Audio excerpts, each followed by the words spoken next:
Bonjour Lloyd, hein. Merci d'être présent, ça fait super plaisir. Bonjour Romain, merci pour l'invitation. Bah merci à toi, ça fait trop plaisir. En plus, je vois que tu as mis le petit fond d'écran qui est dans la thématique. Je me suis mis dans l'ambiance. Ça c'est bien, t'es bien dans l'ambiance. C'est bien parce que t'as un côté clair et un côté sombre, donc t'es un peu clair-obscur, un petit peu comme Dune, quoi, du coup. C'est ça. C'est une bonne métaphore de toi. C'est une belle métaphore, hein. Je sais pas si c'est fait exprès, mais en tout cas, c'est pas mal. C'est pas mal du tout. Parce qu'en plus, même la tenue, hein, t'as la tenue très claire, et toi, t'es dans l'obscurité, du coup, ça fait un contraste. Voilà. Entre le côté Fremen et le côté Sardaukar. Ouais, c'est pas mal du tout. Freeman Sardaukar, ouais, c'est beau contraste, belle mise en avant. Bon, du coup, alors, bon, je t'ai posé la question en off tout à l'heure, mais du coup, comment ça se passe au niveau de Dune, là, en ce moment, là? Est-ce qu'il y a beaucoup de news sur Dune en ce moment?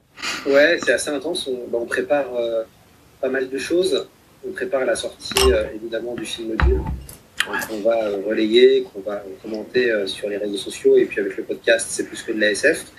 On prépare aussi la sortie d'un nouveau livre, Tout sur Dune, qu'on va révéler vendredi la semaine prochaine, donc le 3 septembre, donc c'est aussi un gros enjeu. Et puis il y a la sortie future du site internet de C'est plus que de la SF. Donc en ce moment, c'est vraiment très concentré sur Dune, le podcast, la SF, et du coup, je pense que je vais même me relire Dune avant la sortie du film, pour vraiment me remettre encore une fois dans le bain.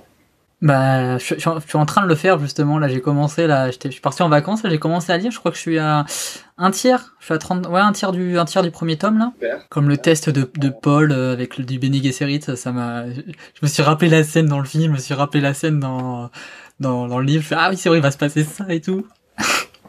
C'est intéressant parce que le film de David Lynch, moi je le considère comme un grand film raté, mais le côté grandiose dans ce film, c'est vraiment l'esthétique et tout le travail qui a été fait sur l'ambiance, l'atmosphère, les vêtements, Ouais. le décor, la musique. Tout ça fait que c'est un grand film de SF qui a compté dans l'imaginaire SF au cinéma. Malheureusement, toute la deuxième partie du film est vraiment ratée parce que on ne peut pas résumer ces 400 pages de livre en 30 minutes. Mais moi, j'ai quand même beaucoup d'affection pour ce film, et en fait, qui a été aussi important quand je l'ai vu vers 10-12 ans, et ça avait été un très très bon souvenir. Je l'avais vu sur Arte à l'époque, il repasse en rediffusion, et j'avais été fasciné par ce film. Mais je trouve qu'il a un petit peu mal vieilli. Moi, je sais pas ce que tu penses. Je trouve que les effets spéciaux, du coup, bah, vu qu'il date des années 60, 70, 60, 72, un truc comme ça, je Les crois. années 80, en fait. 80, ouais, je sais plus. Les années 80. Ouais. Le film, ouais, évidemment, tous les effets 3D, les boucliers, Holzman. Les boucliers. Ah, je me rappelle toujours les boucliers carrés, là. Ouais, c'est pas terrible, comme ça a vraiment très très mal vieilli. Bien sûr, le film est hyper daté, on voit que tout colle pas. Mais bon, c'était intéressant de le tenter, ce film, dans les années 80. À l'époque, ça devait être le concurrent de Star Wars. Ouais. Voilà, et malheureusement, ça n'a pas du tout été concurrent. Non. Ça a même fait en sorte d'arrêter tout type d'adaptation autour de Dune. Et il a fallu quand même attendre quelques dizaines d'années après pour que quelqu'un décide de s'y mettre, et c'est Denis Villeneuve. Ouais, bah c'est vrai que c'est hyper intéressant parce que je trouve qu'il n'y a pas beaucoup d'adaptations qui ont été réussies de Dune au final quand on y pense. Moi j'en ai pas en mémoire d'un truc qui a été réussi. Je disais dans le truc du MOOC, ils disaient tous qu'ils étaient un petit peu moyennes, quoi. Alors il y a trois véritables adaptations. Ouais. Il y a déjà la tentative d'adaptation d'Alejandro Jodorowsky qui ne marche pas, donc dans les années 70. Il y a l'adaptation du film de David Lynch dans les années 80. Il y a après l'adaptation vidéoludique qui a beaucoup marqué les esprits, donc Dune, qui a en plus été réalisé par le studio français Cryo. Il y a eu après Dune 2, Battle pour Arrakis de Westwood Studio. Okay. Donc ça, qui sont plutôt des adaptations réussies. Et puis il y a l'adaptation de la mini-série Dune dans les années 2000. Okay. Qui est très fidèle et qui est plutôt pas mal du tout, même si il n'y a pas assez de budget, mais cette série sci-fi a permis ensuite de le succès de lancer Battlestar Galactica. Il y a une tentative d'adaptation par la Paramount en 2011 qui n'a pas marché, qui n'a pas abouti, et donc on arrive en 2021 avec Denis Villeneuve qui a prévu de faire 2 films plus une série sur HBO. Ouais, bah ça. Moi, les extraits, ils m'ont donné vraiment très très envie. Je sais pas pour toi, mais ça m'a donné vraiment beaucoup d'espoir pour une adaptation réussie. Ouais, j'ai eu la chance de pouvoir voir quelques minutes en plus, puisque j'étais à l'événement que la Warner avait organisé. Ouais. J'ai pu voir, je pense, une quinzaine de minutes du film. Moi, ce qui m'a tout de suite vraiment plu, c'est la fidélité de l'adaptation. On retrouve des plans qui sont vraiment comme dans le livre. Et donc ça fait vraiment plaisir parce qu'on se dit, mais on a l'impression de voir le livre dans le film. Moi, j'aime beaucoup l'esthétique et les parties pris graphiques de Denis Villeneuve. Et moi, j'ai été soulagé de ce que j'ai vu. Donc, bon, maintenant, j'ai vraiment hâte de voir le film pour confirmer pas la chose. Mais pour l'instant, toutes les images que j'ai vues, la musique de Hans Zimmer, le casting qui est incroyable, tout ça me laisse espérer qu'on va avoir un gros film de science-fiction et ça fait du bien. Clairement, ça fait plaisir d'avoir. En plus, il y a deux sorties exceptionnelles qui sortent en même temps. T'as le film de Denis Villeneuve sur Dune pour la SF, et t'as l'adaptation d'Asimov aussi de Fondation qui va sortir en même temps quasiment sur. Donc c'est vrai que c'est hyper intéressant, il faut quand même signifier que c'est le petit écran maintenant qui pousse la science-fiction. Ouais. On a eu Black Mirror sur Netflix, il va y avoir l'adaptation sur Netflix de Lou Cixin, Le Problème à trois corps. Il y a The Expanse sur Amazon. Il y a sur Hulu La Servante écarlate. HBO a fait The Westworld et normalement a prévu d'adapter d'autres séries de SF comme The Last of Us, du jeu vidéo. Il y a Apple avec Fondation. Donc c'est vraiment le petit écran qui dope la SF, c'est eux qui adaptent de la science-fiction. Et le véritable enjeu, je pense, avec le Dune de Denis Villeneuve, c'est de savoir si le cinéma ou pas est capable de se renouveler dans le genre du film de SF. On a eu une décennie plutôt pas trop mal, la dernière décennie, avec deux chefs-d'œuvre, je pense, de la science-fiction, voire peut-être trois. Il y a eu Mad Max Fury Road, il y a eu Interstellar, et puis moi je suis partie des gens qui adorent Blade Runner 2049, alors je sais qu'il y en a qui détestent, mais je trouve que c'est un très grand film de SF. On peut aussi citer Premier Contact, toujours de Denis Villeneuve, mais voilà, on avait encore du cinéma qui pouvait faire de la science-fiction. Dune va se positionner face à des énormes blockbusters. On sort d'une période quand même post-Marvel et post-super-héros. Est-ce qu'on a un public qui est prêt à aller voir massivement un film de science-fiction peut-être plus complexe que la moyenne, avec un parti pris esthétique marqué? C'est tout le pari de ce Dune de Denis Villeneuve. Après, quand on regarde le choix du casting, je pense qu'ils ont tout fait pour limiter les risques. Ouais, clairement, ça c'est cool ça. Sinon, ouais, c'est intéressant ce que tu dis sur. C'est vrai que c'est une œuvre qui est à la fois riche, dense. Bon, pour avoir recommencé la lecture, je trouve que je me rappelais pas que le début était aussi long à venir en fait. C'est vraiment très très long à se mettre en place parce que il y a énormément de personnages, il y a énormément d'histoires, il y a énormément de contexte, il y a énormément. On parle de religion, on parle de politique, on parle de société, on parle de conflits familiaux. C'est très très riche et c'est très compliqué, je trouve, pour un néophyte de la SF, de se mettre dans l'ambiance de Dune et de comprendre en fait tous les enjeux, parce qu'il y a beaucoup de clés de lecture différentes, à mon avis, sur Dune qu'on peut faire. L'écologie, la génétique, la religion. Donc, ouais, je sais pas si toi t'as un avis là-dessus justement. Ouais, c'est une œuvre qui est complexe et c'est ça qui fait son charme. Ça veut dire que dans Dune, on est déjà immergé par la langue. Il y a tout un vocabulaire qui est utilisé, la langue arabe. C'est une des premières œuvres de science-fiction qui intègre le monde arabe. Voilà, et ça, c'était très innovant.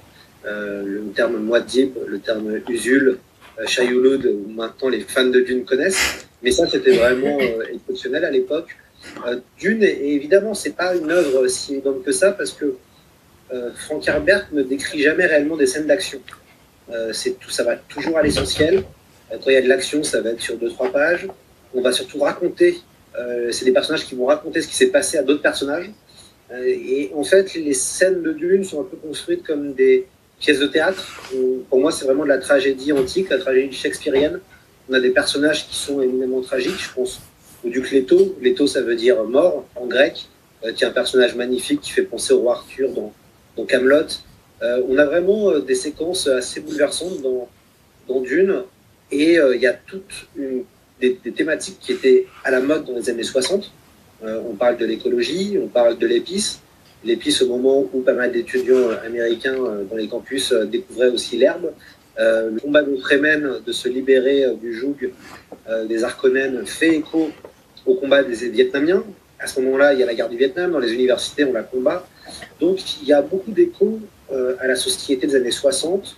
Et ce qui est intéressant, c'est que dans les années 2020, on voit qu'il y a beaucoup de thématiques qui font écho à Dune. Il y a évidemment l'écologie, la décroissance technologique, puisque Dune est un univers où les machines ont été abolies. On parle aussi des femmes. Dune est aussi un roman qui a vraiment mis en avant les femmes grâce à des personnages inoubliables comme Jessica, l'invention du Bene Gesserit. Donc ça, c'est intéressant dans une période où les femmes sont quand même remises en avant post-MeToo. Il y a la diversité. Dans Dune, les Fremen, c'est des Noirs et des Arabes, très concrètement. Et donc, ce qui va être intéressant, ça va être de voir le choix de la Warner. Donc, puis la génétique, tu l'as aussi très bien dit, l'eau, la rareté de l'eau, et la religion. Alors, je ne sais pas si le film traitera réellement les problématiques liées aux religieux dans Dune, au fait de suivre puisque Dune, finalement, est le charme de cette licence, c'est que Frank Herbert nous prévient de ne pas suivre des héros, de ne pas suivre des super-héros. Donc, tout ça fait qu'il y a vraiment des échos au monde de 2021. Et ça, c'est hyper intéressant. Et c'est ce qui me fait penser que Dune de Denis Villeneuve sort au bon moment. Après, ça va être ça qui va être bien de voir jusqu'où, à quel point ils ont pu aller dans le méta, ils ont pu un peu complexifier la chose. Moi, ce que j'ai vu, en tout cas toute la séquence d'introduction du film, on t'explique les enjeux de Dune et l'univers en 3 minutes. C'est très clair. Ça fait d'ailleurs un peu penser à la séquence d'ouverture d'Irulan du film de Lynch. C'est assez rigolo d'ailleurs. En tout cas, tout a été fait pour quand même rendre accessible au maximum cet univers qui, en effet, qu'on fait un peu flipper, quoi. C'est bien, du coup, tu as 2 points, moi j'aimerais bien revenir. Du coup, tu parlais de la religion. Et moi je trouve qu'il y a d'ailleurs, t'en parles d'ailleurs dans le MOOC, s'en parle beaucoup, c'est qu'il y a une critique en fait de l'islamisme radical dedans. Donc ça, c'est quelque chose qui peut être qui a un peu d'actualité en ce moment. Donc c'est assez intéressant de voir que le film arrive à ce moment. Est-ce qu'il va traiter ce problème? Moi, c'est une question que je me pose beaucoup. Est-ce qu'il va traiter ce problème? Et le nom Fremen aussi, qui était un petit peu qui fait écho à la condition de la femme justement, qui était aussi intéressant. On parle d'ailleurs dans le livre, vraiment dans le MOOC, encore une fois, hyper intéressant. Et je sais pas si c'est des choses qui vont être traitées par rapport à soit aux extraits que t'as vus, aux échos que t'as pu avoir dessus, parce que c'est des choses qui sont extrêmement d'actualité. La question de l'islam, elle n'est pas du tout problématisée par Herbert, puisqu'à l'époque, le terme djihad est inconnu. Voilà, personne ne connaît le terme djihad dans les années 60. À ce moment-là, je pense qu'Herbert a vu le film Laurence d'Arabie. Il y a quand même une vision de l'islam et du monde arabe qui est positive. Ce qui est intéressant, c'est maintenant, avec notre prisme de 2020 qu'on a connu ces dernières années, où on se dit, finalement, c'est intéressant. Dune est une œuvre qui intègre des éléments de l'islam, mais pas que, de d'autres religions. Mais c'est vrai que le parcours de Paul Atreides fait penser au parcours du prophète Mahomet. Mais dans Dune, il n'y a pas du tout de volonté critique d'une religion en particulier. Frank Herbert, lui, son objectif est vraiment de critiquer le politique, l'incarnation du héros. Paul Atreides devient un messie, devient un dieu, et c'est justement ça que Frank Herbert alerte. C'est ne suivez pas des gens qui deviennent des dieux et des messies. Et ça, c'est hyper intéressant. C'est pas une critique de la religion, mais c'est une critique de qu'est-ce qu'on fait des hommes et le fait de les placer au plus haut point. Puisque finalement, ce qui va être intéressant, c'est que dans le Messie de Dune et dans les Enfants de Dune, on se rend compte que Paul Atreides va être dépassé par ses pouvoirs, et en fait, les Fremen vont ravager la galaxie et faire des milliards de morts. Donc ça, c'est extrêmement intéressant. Est-ce que Hollywood va aborder ces questions-là compliquées? Moi, sur la bande-annonce, ce qui m'a marqué, c'est qu'on n'utilise pas du tout le terme djihad, mais je pense qu'on l'utilisera peut-être pour signifier le djihad butlarien. On va plutôt utiliser le terme crusader, donc le terme croisade. Donc je pense qu'ils vont peut-être élaguer cette question-là, question qui apparaît finalement véritablement dans le Messie de Dune, et qui ne se pose pas vraiment dans le cycle principal de Dune, qui est un roman d'aventure assez classique et qui est le plus accessible. Et la vraie question, ça va être de voir s'ils adapteront ou pas, si le film marche, s'ils adapteront ou pas le Messie de Dune pour aborder toutes ces problématiques qui sont fascinantes et qui font vraiment, vraiment écho à l'actualité. Donc ça, c'était sur ton premier point sur Dune et sur la question de l'islam. Après, sur les Fremen, en tout cas, l'inspiration principale de Herbert, c'est les Amérindiens. Dans sa jeunesse, Frank Herbert a sympathisé avec un Amérindien qui lui a appris des techniques de chasse, qui lui a appris pas mal de choses pour vivre dans la nature. Frank Herbert, assez tôt, allait chasser du gibier pour ses parents, puisqu'il vivait dans un coin où il y avait vraiment beaucoup de nature, beaucoup de verdure, des lacs et compagnie. Frank Herbert a vraiment été initié par cet Amérindien et il a été assez touché par tout ce qui était voilà, les cultures, même si c'est entre guillemets un gros mot, les cultures indigènes. Et pour lui, il y avait cette question de comment un peuple peut arriver à regagner sa terre. Et ça aussi, c'est intéressant dans Dune de voir que donc, ça parle de colonisation, puisque la planète Arrakis s'est colonisée par des nobles maisons, et comment ces Fremen, en utilisant les techniques de guérilla, un peu comme dans la guerre d'Indochine ou un peu comme la guerre du Vietnam, vont réussir à vaincre les armées Harkonnen. Donc ça, c'est vraiment intéressant. Et sur le côté, les personnages féminins sont très forts dans Dune, puisqu'elles sont souvent à l'égal des hommes. Dans les Fremen, par exemple, dans la culture Fremen, les femmes sont aussi fortes que les hommes, savent se battre, savent se défendre. Enfin, il y a quand même toute une vraie réflexion. Il faut savoir que Dune a été très influencée par Beverly Herbert, qui est la femme de Frank Herbert, et qui lui a donné beaucoup de conseils, celle qui a trouvé les titres des romans.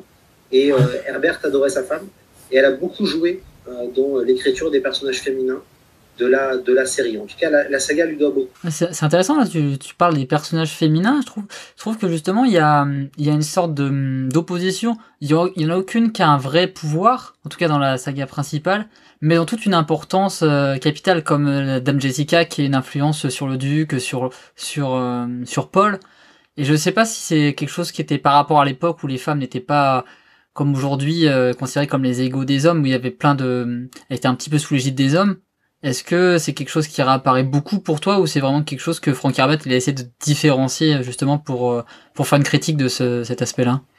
En fait, donc, quand Dune sort en 1900, quand Dune est prépublié entre 1963 et 1965, on sort de ce qu'on appelle l'âge d'or de la science-fiction, donc qui était l'âge d'or de la science-fiction américaine des années 40-50. À ce moment-là, les rôles féminins étaient très peu développés, les femmes sont plutôt des faire-valoir. Donc, quand arrive Dune, c'est vrai qu'on n'a jamais trop vu ce genre de personnage féminin fort. C'est Jessica qui est à l'origine de tout. Hein. On le relit maintenant en 2020. Oui, les femmes sont quand même au second plan. Donc ça, c'est évident. Mais quand même, je trouve qu'il y a des rôles, il y a des personnages qui sont exceptionnels et il y a déjà plus de personnages féminins dans Dune que dans Le Seigneur des Anneaux, par exemple. Surtout des personnages féminins qui ont une importance, qui ont un réel pouvoir et qui ont une réelle importance. C'est ça la différence qu'il y a eu, qui est assez frappant quand tu lis une œuvre de science-fiction. On parlait tout à l'heure de Fondation d'Asimov. Les personnages féminins sont très effacés et il y en a quasiment peu qui ont une importance, voire aucun même qui a une importance et qui est présent dans l'œuvre. Donc oui, c'est vrai. Et puis Asimov était quelqu'un, je pense, de profondément misogyne. Qui était aussi un prédateur sexuel, puisque c'était un harceleur, et on l'appelait l'homme aux mille mains. Donc c'était quelqu'un, je pense, qui, vis-à-vis des femmes, avait un certain mépris. Moi, ça me paraît évident. Tout le contraire de Frank Herbert, qui, même si Frank Herbert a une vie assez discutable sur certains aspects, dans le MOOC, on parle de Frank Herbert, on évoque le génie, puis on évoque aussi les zones d'ombre. Frank Herbert était un tyran domestique avec ses enfants. En tout cas, c'était un père très très difficile qui avait un détecteur de mensonges qu'il utilisait et qui trafiquait pour ses enfants. Probablement, Frank Herbert était quelqu'un d'homophobe. Frank Herbert, clairement, et on en parle dans le mot Dune, et c'était important de le souligner, pas pour faire de la concept culture et compagnie, juste comme pour suivre un peu son exemple, de ne pas déifier et de ne pas toujours on met souvent au plus haut les artistes et les auteurs. C'est bien de savoir que Frank Herbert avait vraiment des zones d'ombre. Et j'ai pu interviewer son fils dessus, et il est très très clair, puisque c'est lui qui révèle ça. Hein. C'est vraiment lui qui en parle très, très sereinement. Et ça permet aussi de comprendre pourquoi certains personnages réagissent ainsi, pourquoi le baron Harkonnen aime plutôt les garçons. Enfin voilà, comprendre que ça correspond totalement à une époque qui était une époque homophobe. Mais ouais. Ouais, bon, de toute façon, les deux sont un peu efféminés, que ce soit lui, que ce soit Peters, que ce soit... S'ils sont décrits dès le début, quand tu les rencontres pour la première fois, c'est quand même marquant que c'est un petit peu gay, quoi. Oui, Donc, oui, ça partit vraiment cliché. C'est vraiment très... C'est vraiment très très cliché. Mais du coup, avec tout ce qu'on vient de dire, on n'a pas répondu à la première question. La première question, c'est quoi Dune au final? Qu'est-ce que l'œuvre de Dune? Alors, Dune est une énorme saga de science-fiction, écrite par Frank Herbert, constituée de 6 volumes, et puis après qui a été reprise par son fils Brian Herbert et Kevin J. Anderson. Dune raconte l'histoire d'un jeune et noble garçon, Paul Atreides, qui appartient donc à la famille Atreides et qui arrive sur Dune. Sa famille vient d'être nommée pour gérer la planète Arrakis. La planète Arrakis, elle est fondamentale parce qu'elle permet de produire l'épice. L'épice permet de voyager dans l'espace, permet de prolonger la vie et permet de voir des visions du futur, d'avoir de la préscience. Et cette épice est sécrétée par les vers des sables.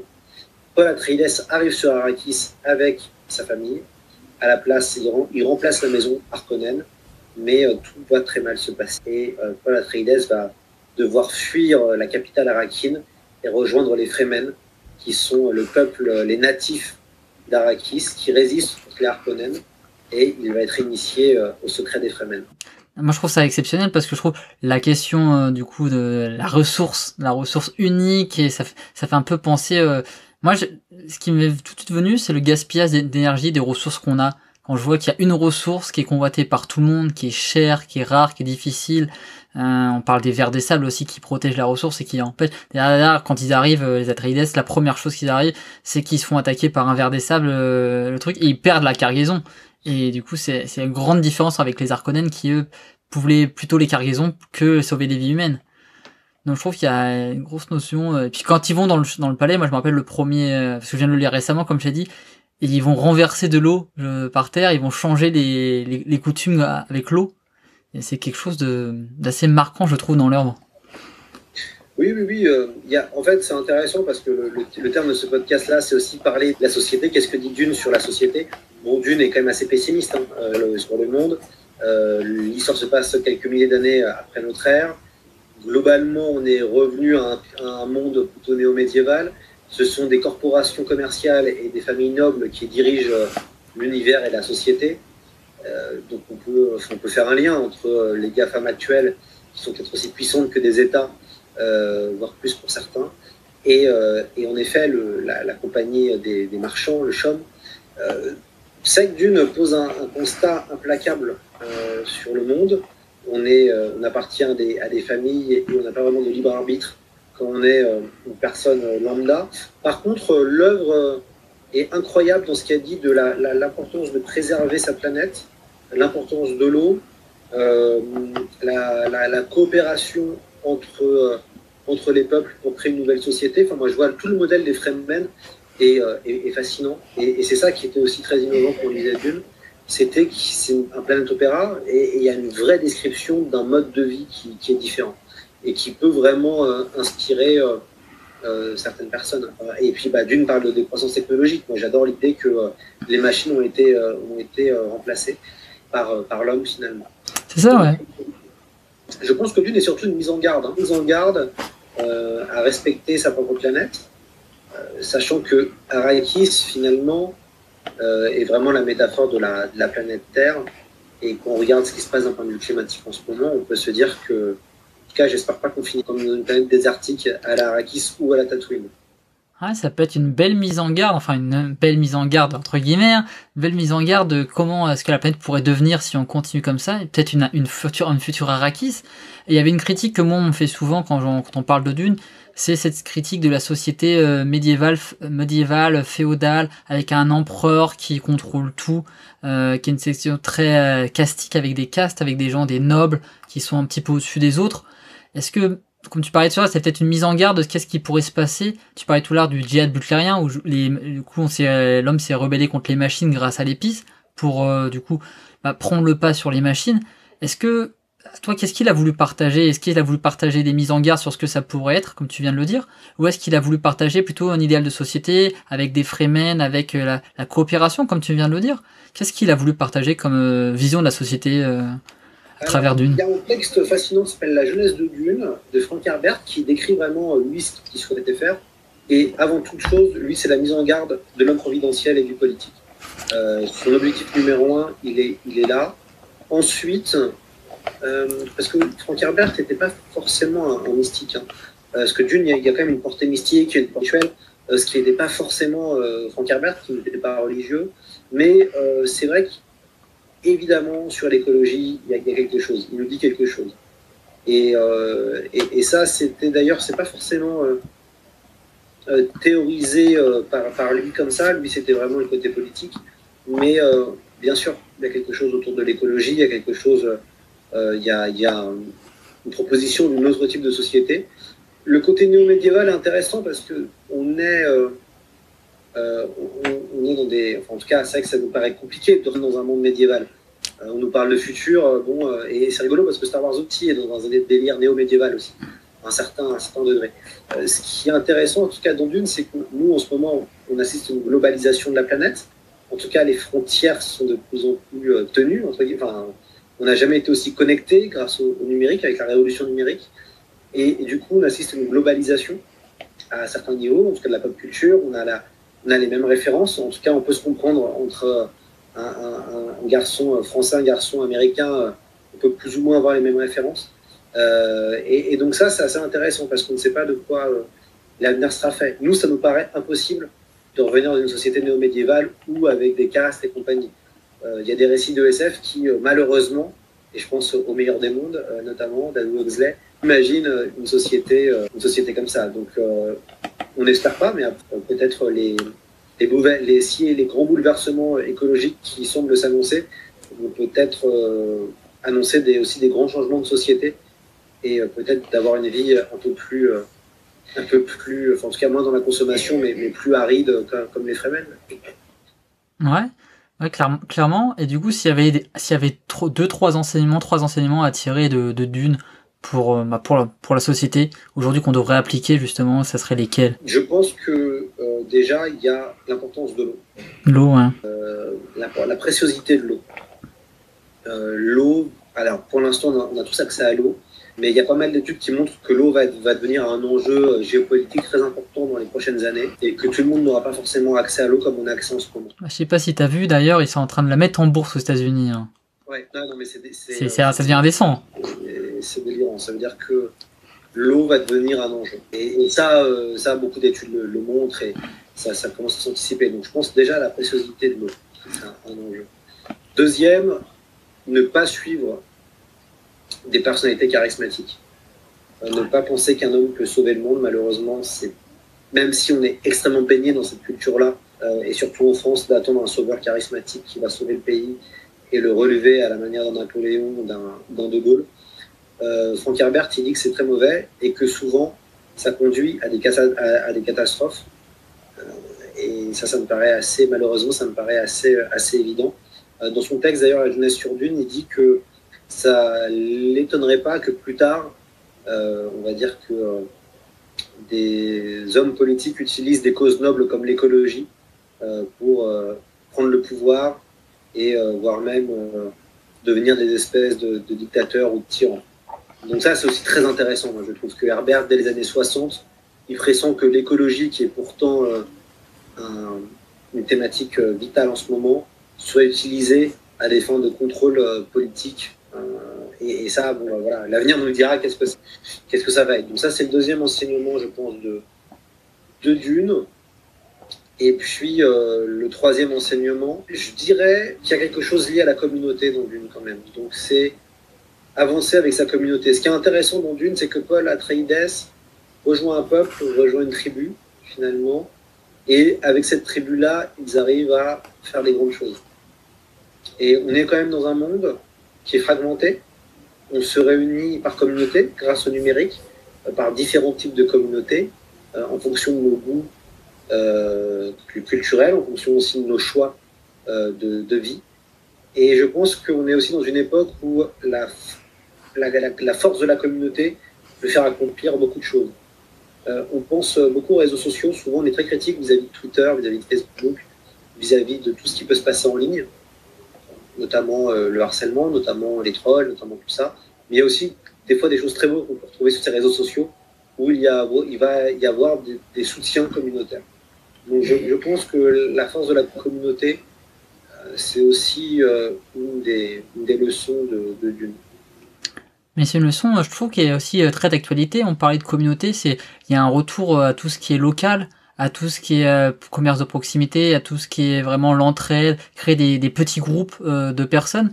Et c'est un petit peu ça qui est traité, je pense, avec les Vrennes, même si c'est dans des proportions qui sont beaucoup plus énormes.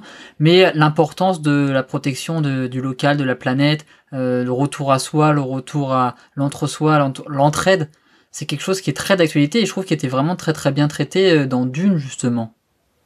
Oui, ouais, je suis totalement d'accord avec toi. C'était, mais c'était l'époque, hein. Enfin, les années 60, c'est quand même une époque où il y a le mouvement hippie, donc il y a un rejet de cette société, il y a l'envie de vivre une aventure collective. Donc ça aussi, c'est intéressant et ça faisait quoi ça Dune. Et maintenant, c'est vrai que c'est différent. C'est différent. Mais la décroissance technologique, je pense que c'est un vrai sujet. Qu'on est face à des gens qui n'en peuvent plus et qui ne veulent plus de cette technologie à l'outrance. Parce que quand même, on vit une révolution technologique qui est délirante. En l'espace de 20 ans, je pense qu'on est de la même génération. Ouais. Vraiment. Mais je sais pas, je me rappelle de l'arrivée du portable Ouais. à la fin des années 90, au début des années 2000. Si on avait su que toute notre vie serait sur un smartphone 15 ans après, je pense qu'on se serait dit c'est de la SF. Ouais, c'est ça. C'est même plus que de la SF du coup. Voilà, tout à fait. On vit vraiment, on est matraqué par des évolutions et tout va très vite. Et on doit s'adapter encore plus vite qu'avant. On voit déjà, il y a des gens qui veulent retourner à autre chose. Retourner à la Terre, construire autre chose, vivre différemment. Et c'est intéressant parce que du coup ça me pose la question, c'est qu'on met beaucoup de choses là, tu parles de la décroissance, donc c'est un petit peu passé au l'abus de la technologie aussi, donc on voit apparaître tout ce qui est low-tech, tout ce qui est technologie un petit peu plus locale, tout ce qui est technologie fait à la main et tout ça. Mais qu'est-ce qu'on pourrait concrètement appliquer qui est présent dans Dune, toi que tu verrais qui serait possible d'appliquer et qui serait intéressant pour le monde de demain, pour la société? Alors, j'ai fait un article sur enfin, j'ai pas fait un article, d'ailleurs. J'ai commandé un article. Ah. Dune, voilà, c'est mieux de le dire comme ça, autour de l'armure des Fremen. Ah ouais, c'est vrai qu'il est le distil, ouais, hyper intéressant. Le distil. Voilà, et du coup, il y a tout un papier qui est écrit par Marcus Dupont-Bénard, qu'on salue, qui est journaliste scientifique à Numérama et aussi spécialiste SF. Et Marcus a interviewé Roland Lehoux pour voir si c'était possible de faire un distil. Énorme. Le distil est génial dans Dune, moi j'adore cette invention. Ah, c'est génial, hein. C'est une invention, donc c'est une armure qui permet de recycler l'eau. Donc qui va recycler tout ce qui est la sueur, les urines et autres, et quelque chose, un cycle naturel où on aura le distil dans la bouche et sur le nez, et c'est ce qui permet de pouvoir vivre, en tout cas de pouvoir avancer dans le désert plusieurs jours, et naturellement le corps va générer, en générant sa propre sueur, sa propre urine, et bah avec ce distil. C'est, je pense, une des plus grandes problématiques qui va aussi se poser, comment ne plus gaspiller. Reprendre le merveilleux MOOC qui n'est jamais trop loin de moi. J'ai pas toujours tout en tête. Et je suis en train de le relire en ce moment et c'est rigolo parce que quand vous travaillez sur des projets comme ça sur du long temps, moi j'ai travaillé 8 mois sur cet ouvrage. Un an plus tard, c'est vrai que vous oubliez, enfin vous voulez oublier parce que voilà, quand vous vous remettez à relire, vous vous dites ah ouais, finalement. C'est des trucs intéressants. C'est pas bon comme truc. Voilà. Ouais. C'est intéressant. Et du coup, c'est vrai que c'était Roland Lehoux qui évoquait ça, qui disait un concept compatible avec la science sur le papier. Et qu'est-ce qu'il dit? Voilà, il dit parce que le problème c'est l'évaporation de l'eau. Et donc il explique pour contourner la difficulté, vous pouvez envisager d'ajouter une étape, refroidir la combinaison à son tour en évacuant la chaleur du distil. Voilà, le problème c'est comment l'armure va peser lourd et va être très chaude. Donc il faut ajouter de l'électricité. En distil a besoin d'être alimenté en énergie. On ne peut évidemment pas envisager de le connecter à une source externe car on a besoin de se mouvoir avec la combinaison, comme s'il s'agissait d'un simple vêtement. À propos de ce problème énergétique, il y a une bonne et une mauvaise nouvelle. La bonne, le corps produit de l'énergie, 70 watts, constitue le minimum vital pour faire fonctionner intégralement le corps, penser et bouger. La mauvaise, on ne peut pas prélever ces 70 watts, sinon on meurt. On peut alors envisager de récupérer des watts supplémentaires, ceux que l'on produit en bougeant un peu, plus que nécessaire, lorsqu'on fait du sport, que l'on marche vite. Mais l'énergie produite par ces mouvements serait, après conversion, insuffisante pour faire fonctionner un système aussi complexe que celui d'un distill. Les systèmes habituels de traitement de l'eau sont déjà gourmands en soi, sauf que la combinaison des Fremen doit aussi être compacte, ce qui réclame davantage d'énergie. Voilà, donc globalement, on crée un distill et tout le papier est intéressant parce qu'il explique comment on peut faire, mais il faut régler la question de l'énergie. Mais ouais, ça c'est assez cool comme truc. Et du coup, bonjour Vagabond.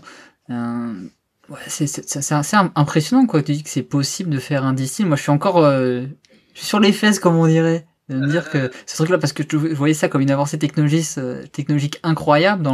Comme c'est décrit d'ailleurs dans le livre, hein, ils disent que c'est incroyable que les Fremen aient réussi à faire ce genre de choses, et qu'on a même d'autres qui essayent de faire des imitations, des pâles copies qui fonctionnent à moitié. C'est Alors, comme il le dit, comme il le dit très très bien, c'est possible sur le papier, mais c'est bon, c'est difficile à mettre en place. Donc, mais en tout cas, ça, moi je trouve ça fascinant et ça montre aussi bien le côté génial de ce bouquin. On en parle peut-être. Enfin, moi, je suis toujours fasciné quand je lis Dune, c'est que il y a énormément d'inventions et il y a des idées des fois à la page. Et c'est ça qui est top avec la science-fiction, c'est quand on a un peu le cerveau retourné et qu'on commence à imaginer des choses voilà, comme ça.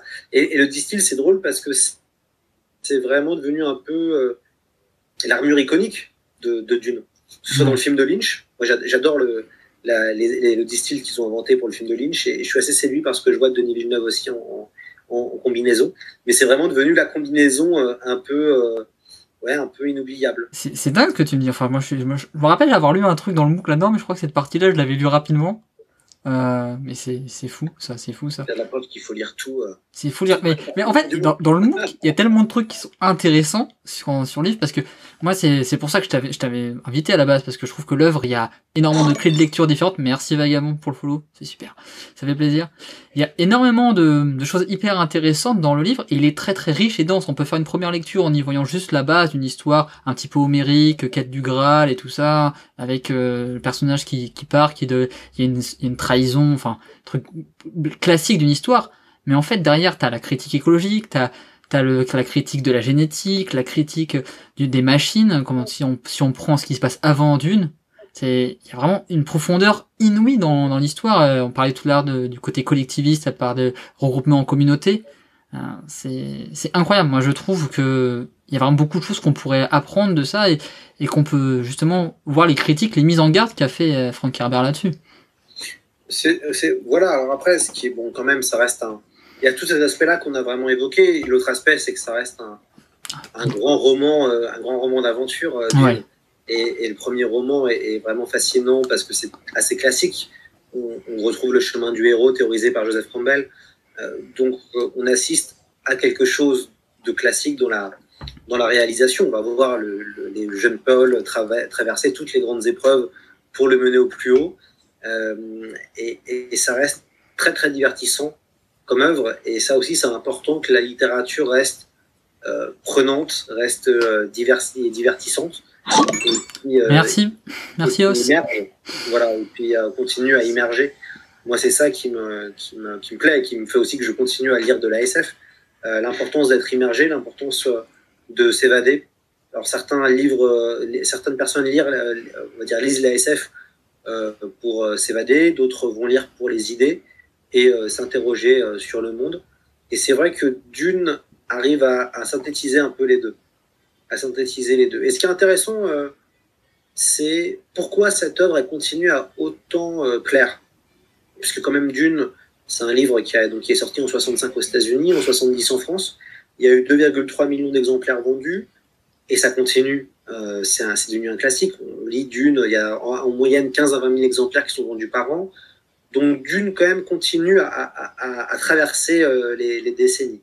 Et ce qui est intéressant, c'est que Dune est un syncrétisme. On parle beaucoup de syncrétisme dans Dune. On voit notamment avec la religion des Fremen. le zen sunni, le mélange entre le bouddhisme zen et l'islam sunni. Et Dune est une œuvre syncrétique en tant que telle. Ça veut dire qu'il y a beaucoup de références dans Dune. On peut penser à la mythologie grecque, les Atreides notamment.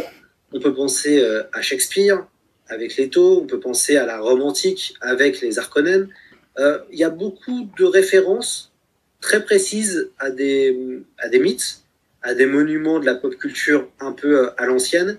Et on est dans une époque qui syncrétise beaucoup de choses. Ça veut dire que maintenant, entre les BD, jeux vidéo, romans de SF ou romans tout court, séries TV, cinéma, la mode est de syncrétiser et de mélanger les différentes cultures entre elles pour former des œuvres. Et c'est intéressant et ça me fait penser que Dune est vraiment lié à son époque et continue à parler aux gens.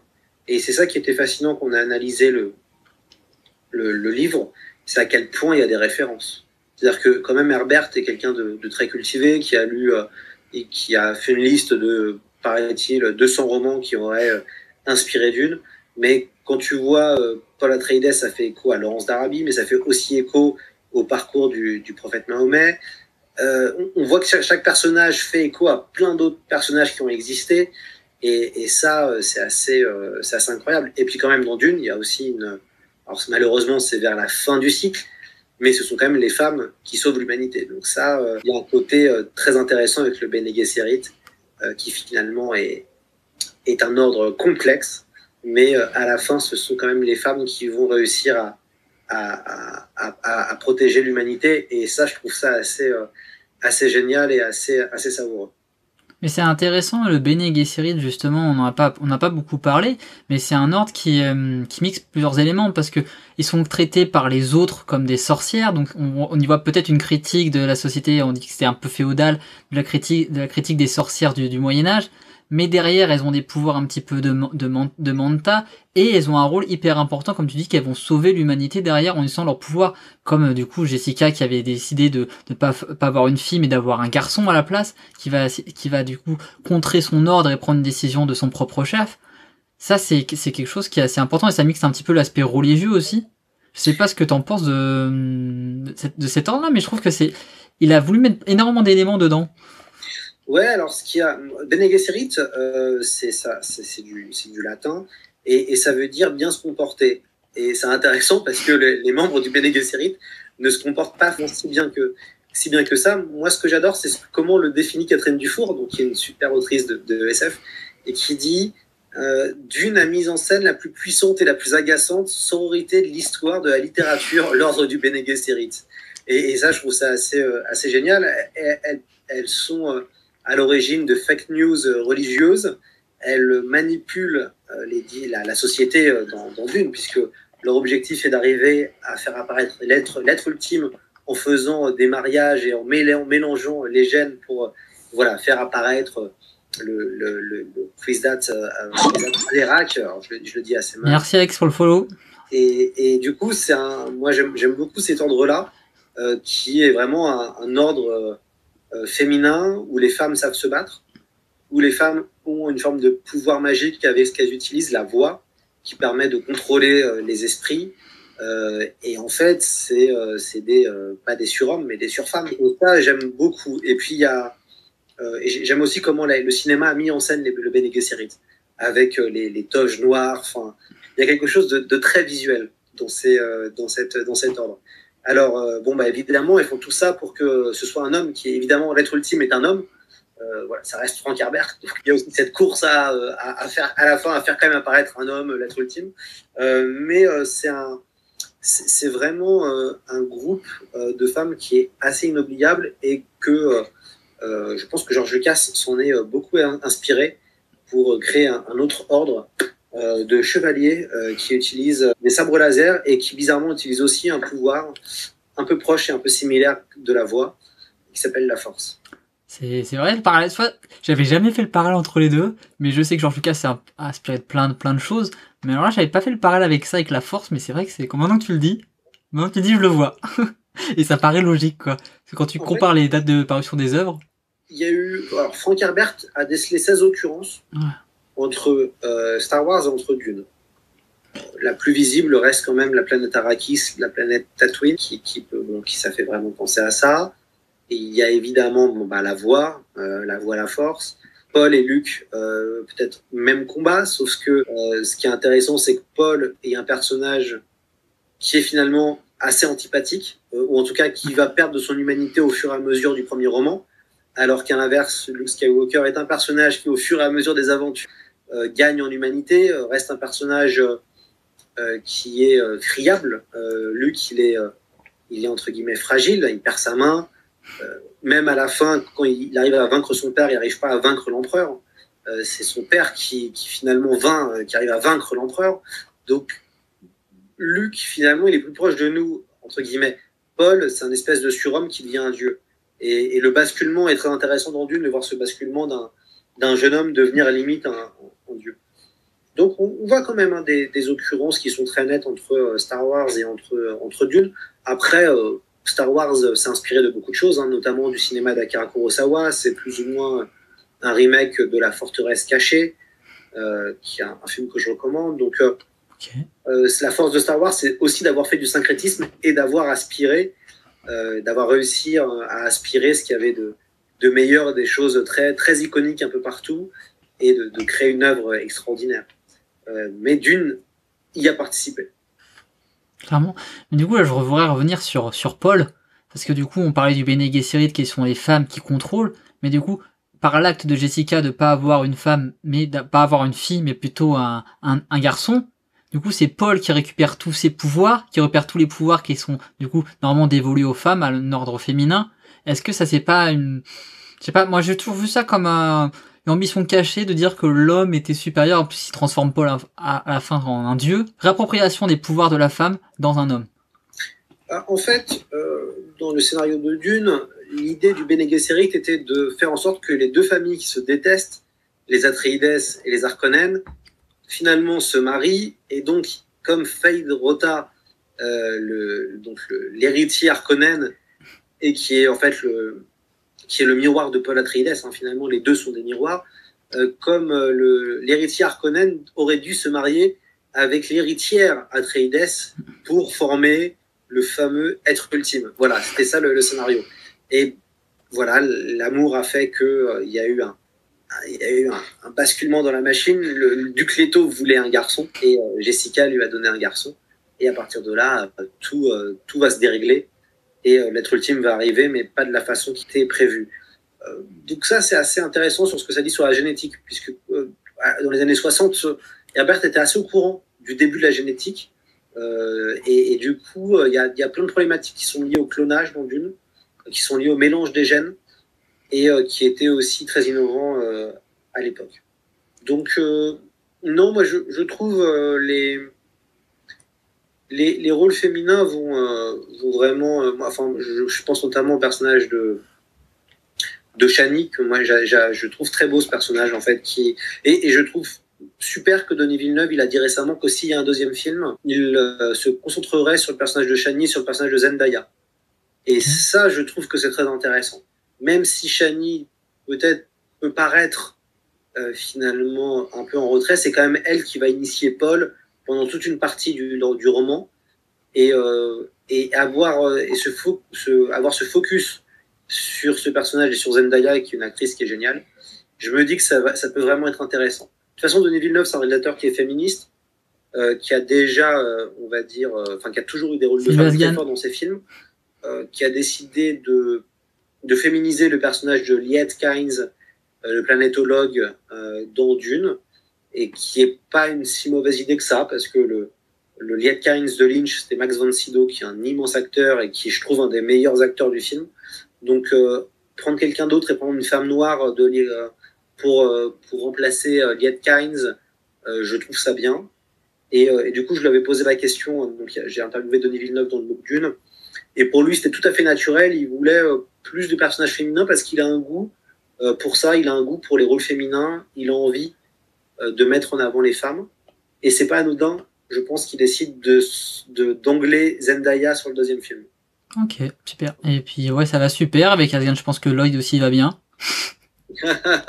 Si les gens qui nous regardent ont des questions. Ouais, c'est ça, depuis tout à l'heure, ils regardent attentivement et puis religieusement, mais vous pouvez poser des questions, on peut répondre aux questions sur Dune aussi, hein, on est là pour ça.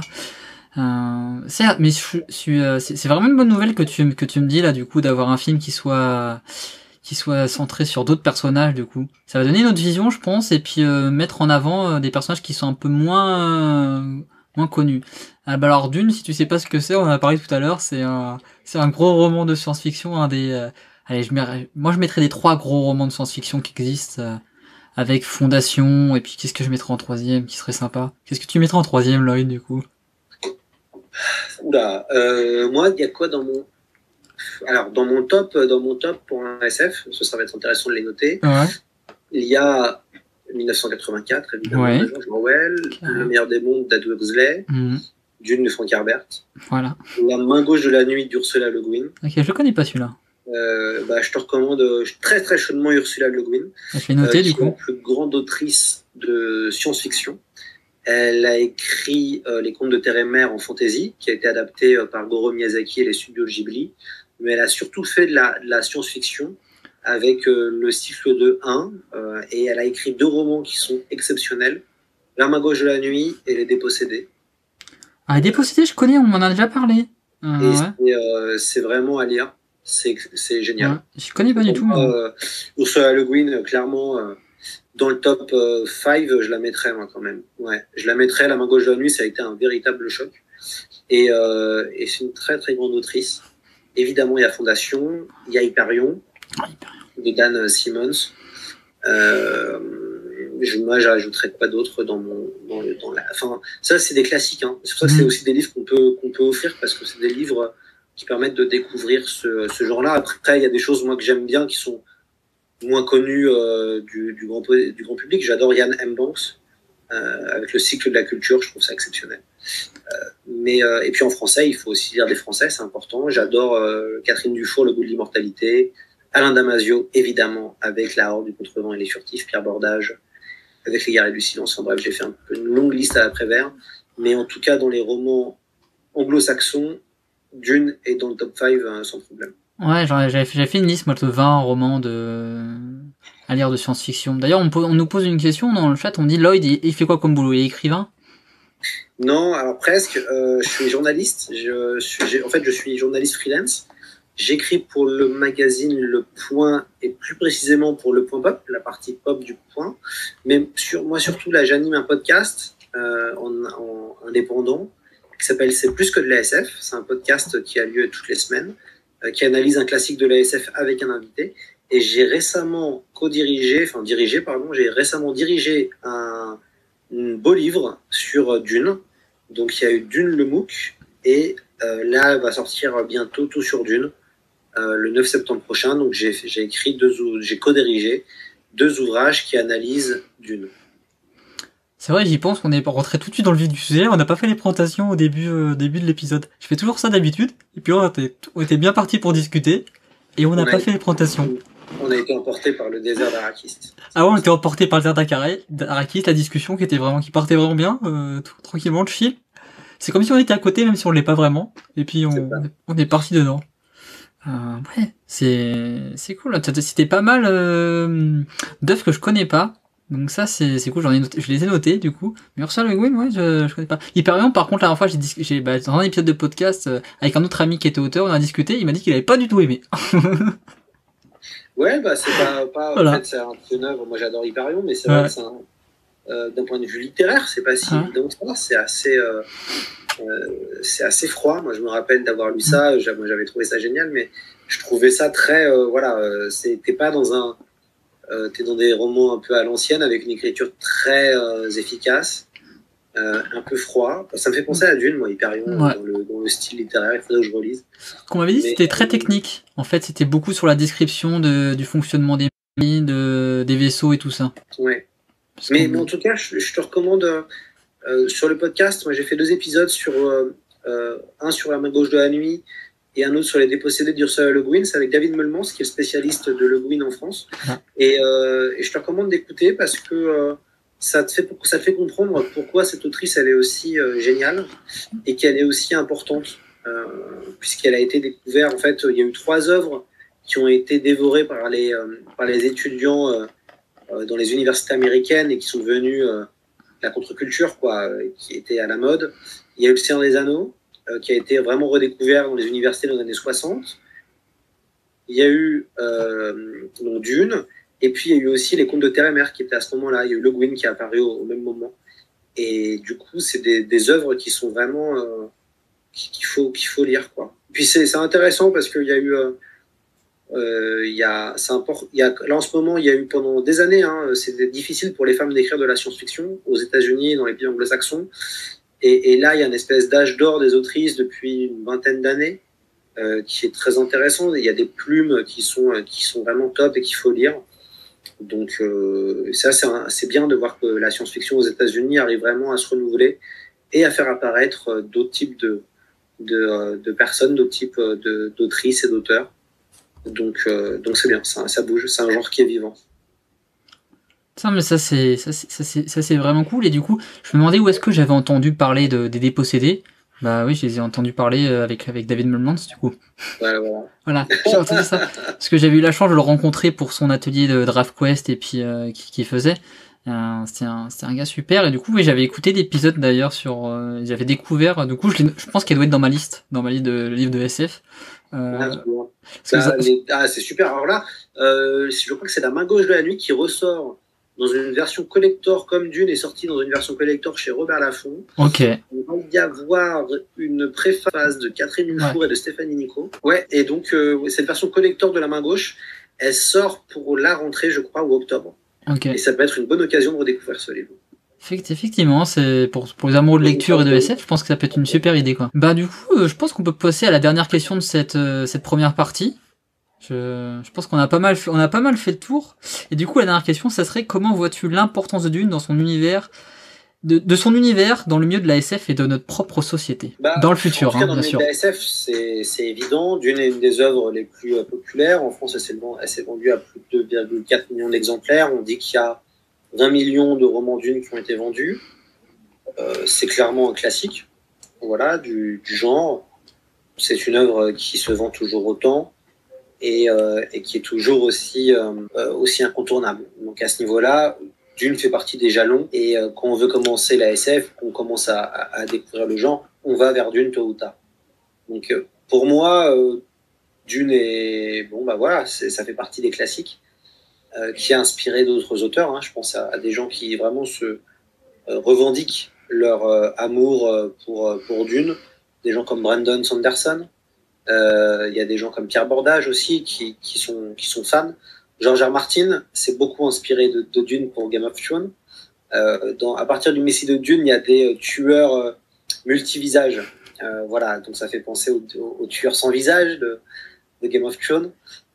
Donc Dune a vraiment influencé et dans sa façon très novatrice de décrire un univers, de décrire ce planète opéra, de décrire Arrakis, de parler d'écologie, c'est un livre, je pense, qui restera et c'est pas pour rien qu'il est toujours redécouvert en permanence.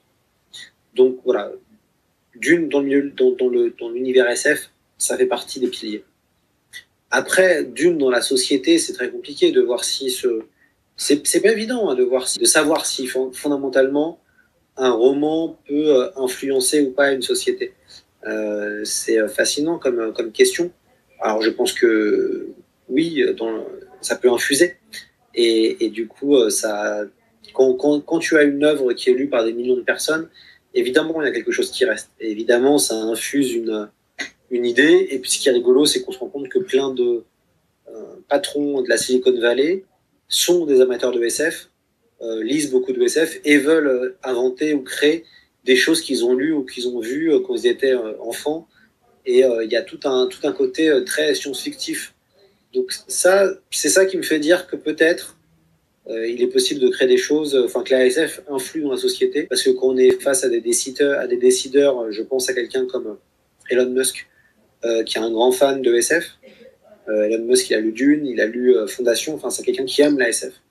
Et du coup, quand tu vois son projet fou de vouloir aller sur Mars, ça prouve bien qu'il y a quelque chose de profond derrière et une influence.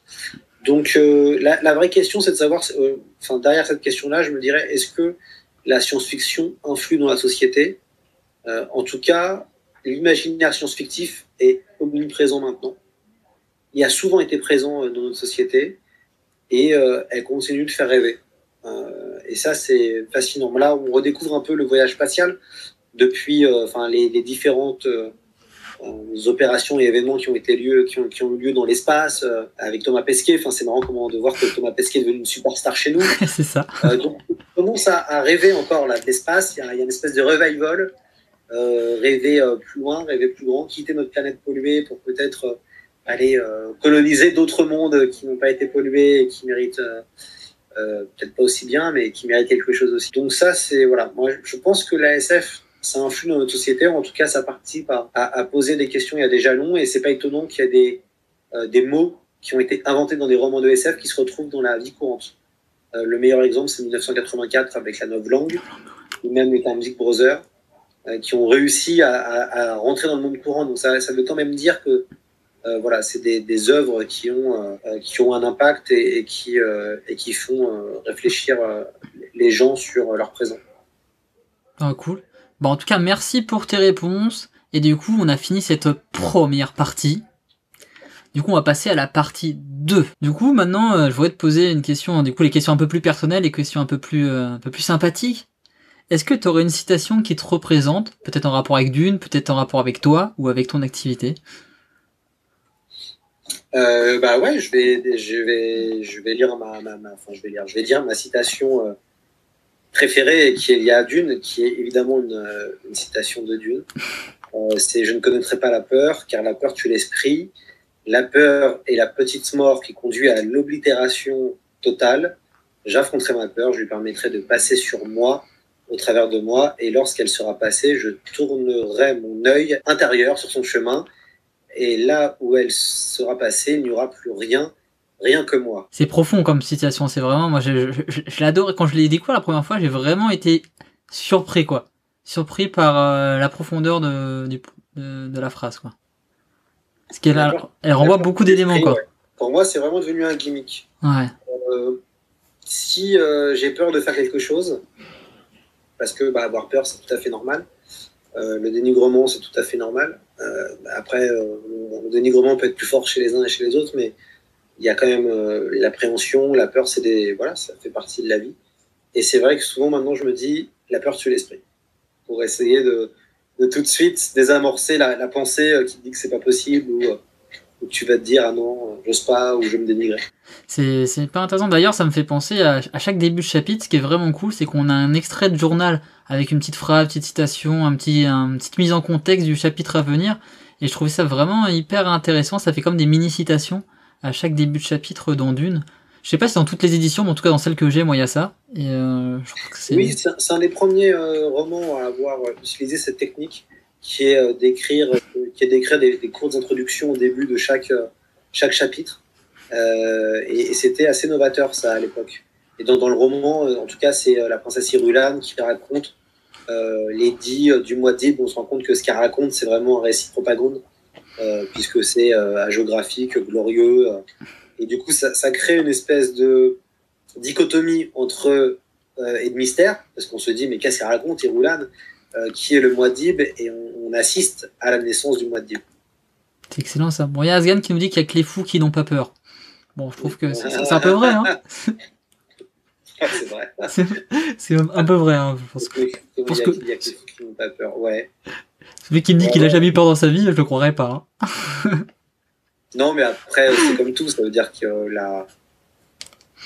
en bouddhisme, parce que je suis bouddhiste depuis une quinzaine d'années, et en bouddhisme, on dit qu'il faut affronter, pas ses peurs, mais affronter les 4 grandes souffrances de la vie, qui sont la naissance, la maladie, la vieillesse et la mort. Alors la naissance, bon, on a tous déjà passé le cas, normalement. Normalement, hein. On va dire la souffrance de la naissance. Ouais. Mais il reste 3 autres souffrances et qui peuvent faire peur. Évidemment, parce que en fonction de ce qu'on pense de la vie, de sa philosophie de vie, des angoisses des fois peuvent remonter, de savoir qu'est-ce qu'on va devenir, comment on va affronter la vie qui arrive. Et Et du coup, ce qui est intéressant, c'est que, enfin, en tout cas, on est dans des sociétés qui ne parlent pas du tout de ces problématiques-là, ou qui les questionnent pas. Moi, je suis toujours assez fasciné sur la question de la mort, qui sont des questions taboues, en fait. Et on le voit totalement là avec ce qui se passe avec le Covid, où quand même beaucoup de gens sont partis à cause de cette maladie. Et il n'y a pas du tout de réflexion, de discussion, de pensée autour de la mort. On cache vraiment ça, c'est vraiment la question taboue, quoi. Et c'est intéressant parce que finalement, des œuvres comme Dune permettent vraiment de questionner ces rapports à soi et finalement ce fameux rapport à la mort. Ouais, bon, on a une question d'ailleurs sur la mort. On nous disait que si tu dois aller sur un front et te battre contre un homme, c'est normal d'avoir peur. Bien sûr. Parce que... Après, en fait, la peur tue l'esprit. L'idée, c'est qu'il faut pas que, je pense, hein, donc quand on dit la peur tue l'esprit, c'est ne pas empêcher la peur de vaincre son esprit. Avoir peur, c'est naturel. Par contre, tout le chemin intérieur, c'est d'arriver à, je crois, combattre sa peur et à arriver à dépasser sa peur. Ouais, et je crois que c'est le chemin de la vie. Enfin, quand on est enfant, on a peur de plein de choses. Parce que, moi, je prends l'exemple du vélo. La première fois qu'on fait du vélo, qu'on nous pousse. Moi, je me rappelle, j'étais mort de peur le moment où on retire les tricycles et puis on te lance sur 2 roues. On se dit, est-ce que je vais arriver, voilà. Et puis, une fois que c'est passé, qu'on a transcendé la peur, voilà. C'est pareil qu'on saute d'un plongeoir de 3 ou 5 mètres. Qu'on regarde le bas, il y a la piscine, quoi. Mais on se dit, waouh, ça fait un peu peur. Et je pense que c'est surtout transcender sa peur. C'est ça. Bah là, la suite qu'on nous dit, c'est pour moi le plus important, c'est de pouvoir l'affronter quand elle n'est pas rationnelle ou que ça ne va pas te faire quelque chose de stupide. Ouais, bah c'est. Mais ce qui est intéressant, c'est de comprendre les mécanismes de la peur. C'est d'où ça vient. Inconsciemment, pourquoi on reproduit des schémas, pourquoi on a peur, à quoi ces peurs font écho profondément, et d'arriver à décortiquer ces mécanismes-là. Et ça, c'est hyper intéressant. Moi, il y a eu vraiment, là, moi, je le vois dans ma vie personnelle, il y a eu vraiment des moments de bascule où je me rappelle, il y a eu et en fait, je crois que j'ai eu une prise de conscience à 18-19 ans où je me suis dit, mais j'ai peur de tout. J'ai peur de tout, j'ai peur de tout faire, j'ai toujours peur. Et à chaque fois que j'avais envie de mener un projet, il y avait tout de suite quelque chose qui arrivait en moi où je me dénigrais et j'avais une peur mais profonde. Et c'est ce moment où j'ai pu analyser ça, où j'ai pu mettre des mots sur ça, qu'il y a commencé à avoir une évolution et à comment maîtriser sa peur. Et après, ça revient dans les moments importants.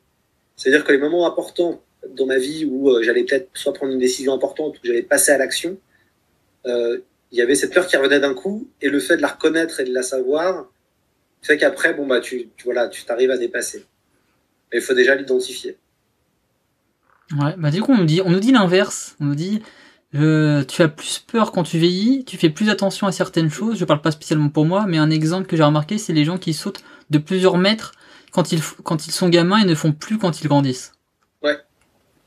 Ouais, bah, de toute façon, plus on vieillit, plus se pose tôt ou tard la question existentielle de le temps tourne. Que va-t-il se passer? C'est ça. Voilà. Bon, moi j'ai 30 ans, donc c'est encore les meilleurs moments. Mais du coup, à 20 ans, évidemment, tu te poses pas ces questions. L'après, la mort, tout ça, pas de problème. Ouais, t'as 20 ans. Je suis dans ma lancée, je suis dans mon énergie. Et c'est vrai qu'en effet, commence à se poser au fur et à mesure les différentes problématiques, quoi, de se dire, mais waouh, je serai comment dans 50 ans, dans 60 ans. Donc c'est aussi, je pense que c'est ça qui est aussi un peu magique, c'est tout ce passage-là. Bon, après, moi je dis ça, hein, je suis dans une philosophie de vie qui est le bouddhisme, donc bon, on croit à la réincarnation, on croit à plein de choses. Voilà, la vie après la mort, tout ça. Donc, bon, voilà, c'est mon délire, entre guillemets. Donc ça me permet de relativiser beaucoup de choses, évidemment. Et puis pour d'autres personnes, ce sera autre chose.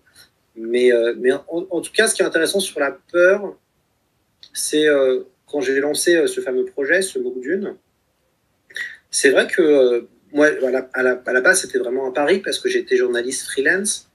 J'écrivais principalement pour Le Point depuis 3 ans.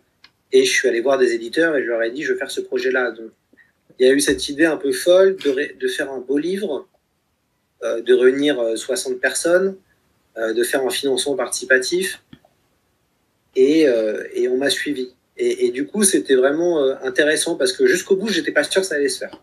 Jusqu'au bout, je ne pensais pas qu'il y aurait ce projet. Et il y a eu le succès, il y a eu le crowdfunding où on a récolté 120 000 euros. Après, il y a eu le succès critique et médiatique. On a eu une presse incroyable. On est épuisé. Le MOOC Dune est épuisé. On est arrivé à 15 000 exemplaires. Voilà, c'est le rêve. C'est vraiment le rêve pour un projet que j'ai lancé ça faisait 2 ans que j'avais ce projet-là. Et finalement, je suis allé au bout de ma conviction qui était que j'étais sûr que ça allait marcher. Enfin, en tout cas, le fond de moi, ma petite voix me disait ça va fonctionner, ça va fonctionner. Et puis après, il y a un enjeu existentiel. Ça veut dire que arriver à créer sa propre revue, choisir tout le monde de A à Z, faire de vrais choix radicaux, esthétiques ou éditoriaux. Après, il y a vraiment un enjeu existentiel. Il fallait que ça sorte. Donc c'est vrai que la sortie de ce MOOC-là, qui s'est fait en pleine pandémie, dans un moment hyper bizarre, et en fait se dire, j'ai réussi dans une période de pandémie mondiale à sortir un premier bouquin collectif, à avoir un succès public et un succès critique, waouh, c'est incroyable. Ça reste incroyable. Donc ça a été aussi un bon combat intérieur de lutter contre sa peur et puis de se dire on va pas y arriver, ça va être trop dur. Pour l'anecdote, on a envoyé le MOOC à l'impression, donc MOOC pour Magazine Book. On envoie le MOOC à l'impression début septembre 2020. On n'a pas l'interview de Villeneuve. Et Villeneuve nous envoie son interview 2 jours après qu'on a envoyé le MOOC à l'impression. Et heureusement, l'imprimeur italien n'avait pas commencé à traiter. Donc on a pu changer le fichier à la dernière seconde et intégrer l'interview de Denis Villeneuve. Mais ça se joue sur une journée, quoi. Okay. Et ça, voilà. Il y a eu vraiment des moments un peu angoissants. Il y a eu ça, le fait d'avoir Villeneuve. Le deuxième, ça a été le deuxième confinement avec la pandémie, où le livre devait sortir, il est repoussé. Au début, on fait un gros tirage à 16 000 exemplaires, pensant que le film va sortir. 3 semaines après, on apprend sur Twitter que le film est repoussé à l'année prochaine. Donc là, on se dit, waouh, c'est chaud. C'est chaud parce qu'on était sûr, avec le film, de tout vendre. Là, on se dit, waouh, c'est la galère. Et heureusement, le film sort et la première édition est épuisée, quoi. Donc, voilà. Il y a eu plein de choses comme ça où il y a quand même eu des gros moments d'un peu de pression et un peu de flip où tu te dis, est-ce qu'on va y arriver mais on y arrive toujours. Mais quand même, il y a des moments où tu te dis, ouais, quoi faire. Et puis, il y avait quand même 60 personnes qui étaient en jeu dans cette aventure, quoi. Donc, c'est pas toi tout seul qui te crache, quoi. Tu te craches à plusieurs. Et surtout, il y a aussi 4300 contributeurs qui ont payé 20 € pour que le projet se fasse. Donc, il y avait aussi d'autres enjeux, ouais. Super intéressant. D'ailleurs, j'en fais partie. Du coup, on va le présenter parce que je le trouve quand même magnifique, ce livre. Hein. Pour ceux qui connaissent pas Dune, qui veulent en apprendre plus, je vous conseille vraiment. Voilà, il est cool. Vous allez le trouver. Il est en rupture pour l'instant, mais il va sûrement ressortir, comme tu disais. Il va sûrement ressortir, et puis il est encore trouvable en librairie. La rupture a été annoncée il n'y a pas très longtemps, cette semaine en fait. Donc du coup, il y a encore pas mal de librairies qui l'ont acheté, et on peut le trouver dans toutes les bonnes librairies, à la FNAC. Donc je pense qu'il y a des grosses librairies à Paris qui l'ont sans problème. Et n'hésitez pas. Ouais, c'est un super bouquin. D'ailleurs, on nous pose une question moi je trouve intéressante, la fin de la question surtout. C'est est-ce que tu penses que les réseaux sociaux, Internet sont une bénédiction car ça permet de connaître beaucoup plus de monde qu'on ne connaîtrait pas sinon, ou de s'instruire, ou alors un nivellement par le bas. Est-ce que c'est un sujet qui est traité dans les bouquins de SF? La question des réseaux sociaux commence à être traitée parce que les réseaux sociaux sont arrivés il n'y a pas très longtemps, en 2007, 2008, pour Facebook.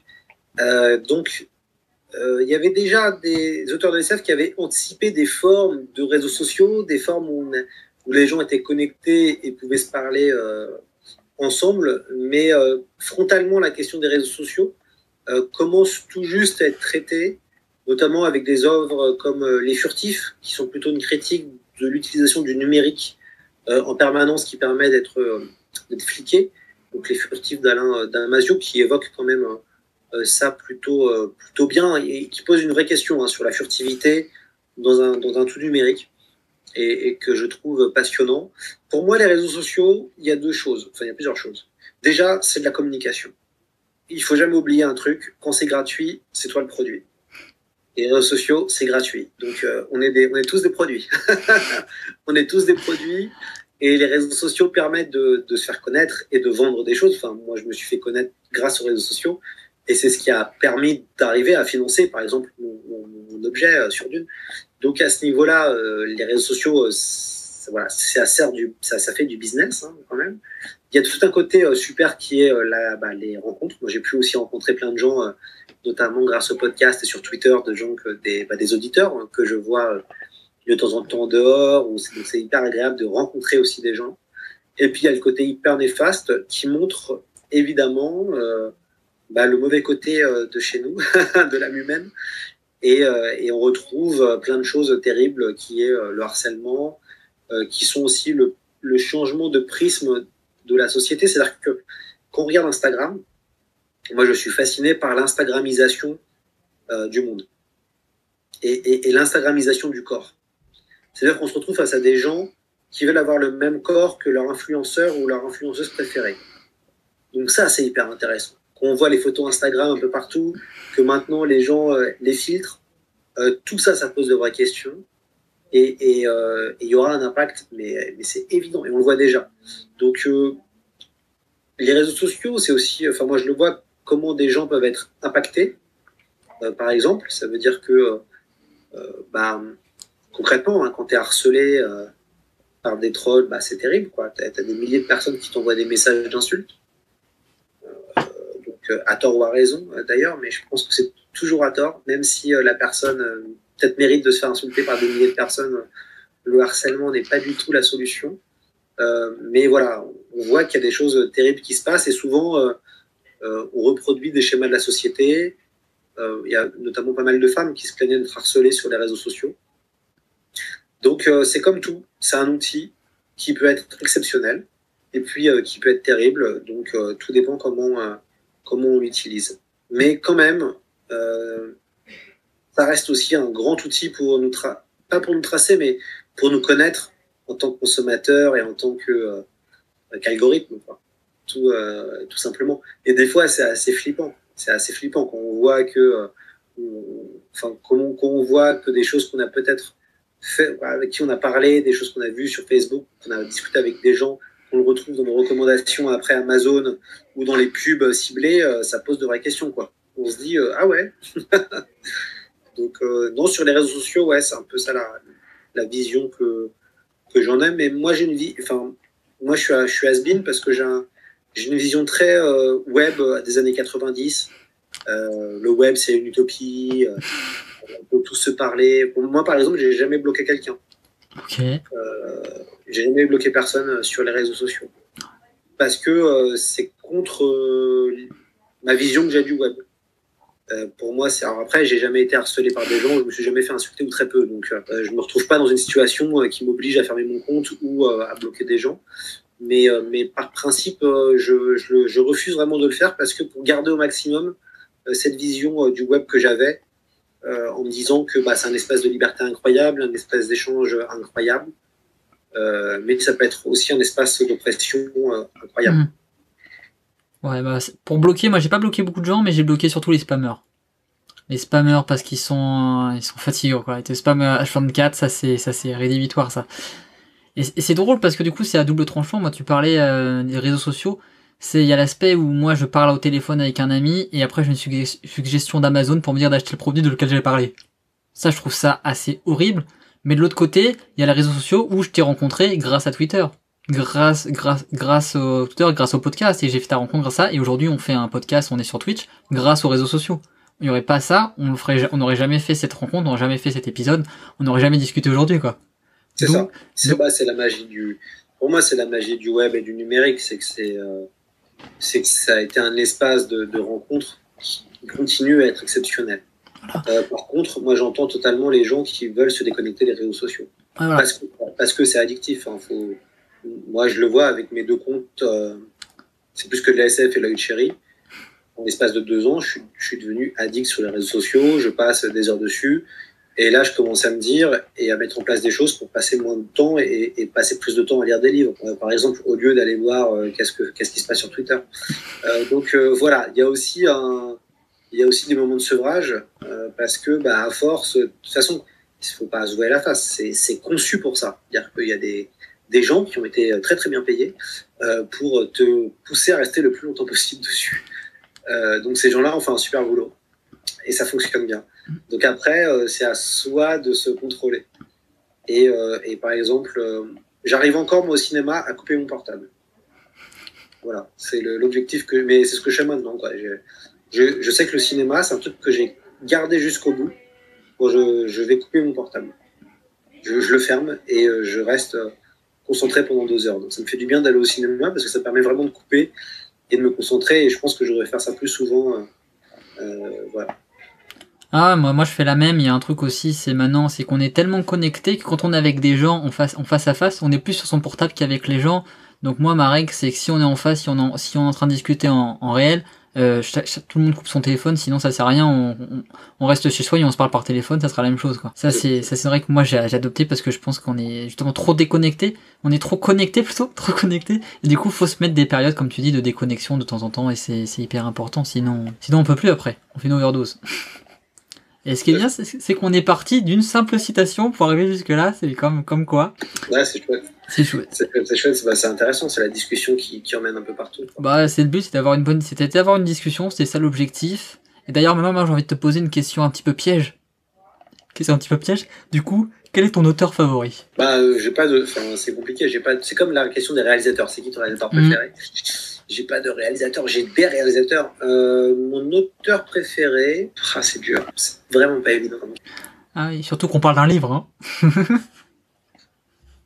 Quand tu me dis auteur, je regarde toute sa biographie, entre guillemets. Ouais, toute sa bibliographie, ouais. Bah, ça doit se battre en duel avec plus. Alors, moi, je suis désolé, ça va pas forcément être de la science-fiction. Ah. Voilà. C'est bien, tu bottes en touche comme ça. Mais c'est pas la SF. Moi, je suis vraiment un grand amoureux de la littérature du 19e siècle. Et ça se bat en duel entre Flaubert, Maupassant, Hugo et Dumas, je pense. Et je dirais... je dirais Dumas. Alexandre Dumas. C'est ce que j'ai peut-être pas tout lu, mais j'ai quand même beaucoup lu Dumas. Alors, pour moi, l'auteur qui écrit le mieux, c'est Flaubert, qui a le meilleur style. Okay. Moi, je recommande Salammbô de Flaubert, qui est, je pense, peut-être mon livre préféré. Voilà, si j'ai un livre préféré, c'est Salammbô de Flaubert, que je trouve exceptionnel, qui a un péplum, qui se passe pendant les guerres puniques, avec Carthage. Et c'est un livre qui est sublime, magnifique. Voilà, je pense que c'est mon livre préféré. Ou en tout cas, qui m'a fait le plus d'effets littéraires. Avec Les Fleurs du Mal de Baudelaire, où il y a eu un truc esthétique en lisant ce livre, où je me suis dit, il se passe quelque chose. Et sinon, je pense que je dirais Dumas, parce que quand même, Le Comte de Monte Cristo, c'est exceptionnel. Ah, tu me fais plaisir. C'est mon livre favori. Tu me fais plaisir. C'est exceptionnel. Et quand même, quand je regarde Dumas, entre Les Trois Mousquetaires, 20 ans après, Le Comte de Monte Cristo, La Reine Margot, c'est quand même des œuvres incroyables. Et Le Comte de Monte Cristo, c'est fou. Et c'est hyper dur. Moi, je trouve qu'on a un siècle doré en littérature 19e, qui est, on a les Avengers de la littérature, et tu lis des romans qui sont totalement dingues, et qui m'ont vraiment marqué. Donc, tu vois, c'est mon roman préféré, et pas un roman de SF, mais plutôt de péplum, limite fantasy, tu vois. Mais ouais, je dirais peut-être Dumas, ouais. Mais c'est très dur, et puis ça change avec les années. Ça change avec les années, tout simplement. Mais pareil, je pense qu'on me dit en réalisateur, c'est super dur. J'ai tellement été influencé par beaucoup de réalisateurs que c'est tellement un brisqueur d'en choisir qu'un. Toujours, hein, mais il faut faire des choix dans la vie. La vie est faite de choix. Ouais, bien sûr. C'est bien parce que du coup, t'as devancé ma question d'après, parce que j'allais te proposer de nous partager une de tes lectures favorites. Du coup, je vais rajouter un podcast, du coup, parce qu'on fait du podcast. Est-ce que tu aurais un podcast à partager, inspirant, qui te trouve cool? Ouais, il y a... Ouais, alors tout dépend qu'est-ce qu'on cherche. Moi, alors j'ai beaucoup aimé la série sur les braqueurs d'Arte Radio, qui est un podcast où la journaliste interviewe des braqueurs, qui raconte comment ils ont fait des braquages. Excellent ça. J'ai trouvé ça totalement dingo. C'est énorme. J'ai trouvé ça totalement dingo. Je trouve le l'angle fou. C'est sur Arte Radio et j'ai trouvé ça incroyable comme podcast. Et voilà, il y a un angle dingo. C'est 11 épisodes. Les braqueurs, c'est exceptionnel. Donc ça fait partie quand même de mes coups de cœur podcast de ces dernières années. Okay. Voilà, je pense que celui-là, j'aime bien le citer parce qu'il est pas si, enfin, il était pas si connu que ça. Que c'était au moment où le podcast commençait à exploser, mais n'était pas encore au plus haut. Okay. Donc, mais c'est pour moi ça fait partie des grands classiques, ouais. Bah, je connais pas du tout, donc j'irai checker. Ouais, parce que le contexte me trouve, je le trouve énorme, parce que j'ai beaucoup aimé par exemple la série sur Carlos, qui était vraiment sympa sur Canal+, et même l'autre sur le français, j'ai un doute sur son nom là, qui s'est fait abattre en plein Paris. En tout cas, j'aime beaucoup j'aimais beaucoup moi les. Mesrine. Comment ça s'appelle C'est ça. Bah t'as tous les films de Melville. Qui raconte des braquages, je pense notamment au Cercle Rouge, ouais. Avec Bourvil et Delon, qui est un film exceptionnel, et puis il y a Jacques Dutronc aussi, qui est dingo dans ce film. Il y a des gros films de braquage à la française. Quelques-uns qui sont hyper intéressants. Et du coup, bah, on va continuer sur la lecture, sur un petit peu l'aspect lecture. Quel serait le conseil que tu donnerais à quelqu'un qui veut se lancer dans la lecture de Dune? De persévérer. Tout dépend du lecteur, en fait. Si quelqu'un, la personne n'est pas un gros lecteur, je dirais de persévérer jusqu'au moment où il va être pris et il va être entraîné dans le désert et dans l'Arrakis.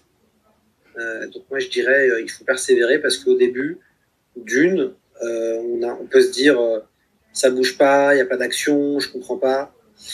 Et tout de suite, tout va se révéler. Donc, moi, je recommande de persévérer.